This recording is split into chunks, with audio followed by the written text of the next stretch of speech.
Alors, donc, il y avait déjà les certificats médicaux d'une des parties civiles où la numérotation en fait des factures se suivait.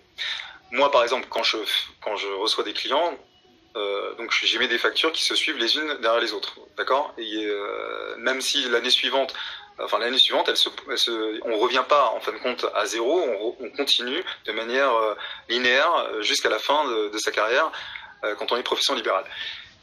Les factures de ce médecin se sont donc succédées pour cette partie civile sans qu'il y ait d'écart entre chacune des factures.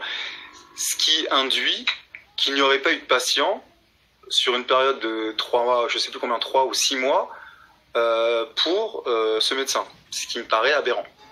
C'est que pour deux autres parties civiles, il s'agissait d'un copier-coller du même certificat médical, du même médecin.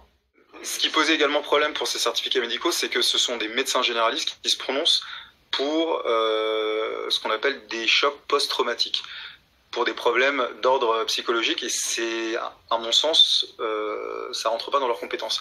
Il faut aller voir un psychologue ou un psychiatre pour avoir ce genre